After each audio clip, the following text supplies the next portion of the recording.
Sir આ ખજાનો કાઢ્યો કે હું? અરે આ ખજાનો જ છે. આ એવી વસ્તુ છે કે જે ગામમાં કોઈને મળતી નથી, પૈસા દેતાય નથી મળતું. તો પીએસઆઈના યોદ્ધાઓ માટે ખરેખર તો આ બુક છે લિમિટેડ પ્રિન્ટ કરાવી હતી. એમાંથી એક બંચ જે છે ને એ ખૂણામાં દટાઈ ગયું હતું બીજી બુકની વચ્ચે. તો આજે પેલી બુક પૂરી થઈ ને તો નીચેથી એક બંચ નીકળ્યું. કઈ બુક છે ખબર છે? જીસીએની અર્થશાસ્ત્રના પર્યાવરણ એટલે કે પીએસઆઈના 25 ગુણ રોકડા.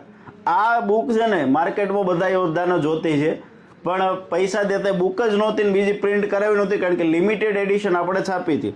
તો મિત્રો 25 બુકનો બંચ છે એ નીકળ્યો છે. તો એપ્લિકેશનમાં મૂકીશ તો એ કારે બહુ બધા કેન્ડિડેટ ઓર્ડર કરી દેશે. તો એની માટે આ બુક તમારે જોતી છે. 25 બુક જ નીકળે છે આજે. તો આ બુક જોતી છે તો નીચે જે ડિસ્પ્લે ઉપર નંબર આપ્યો છે એમાં 590 રૂપિયાની બુકનું જીપે કરો અને તમારું એડ્રેસ મોકલી આપો. ફોન કરી દેજો, કારણ કે સ્ટોક ખાલી થઈ ગયો છે. માત્ર 25 જણાને મળશે આ બુક. બરોબર? તો ઇકોનોમી અને પર્યાવરણ બધા માર્કેટમાં ગોતી રહ્યા છે. તો એ બુક જે છે જે બાકી છે યોદ્ધાઓ માટે નીકળે છે 25 ગુણ છે પીએસઆઈ. તો નીચે ડિસ્પ્લે આપણા નંબર ઉપર કોલ કરો, મોજ કરો. જય હિન્દ.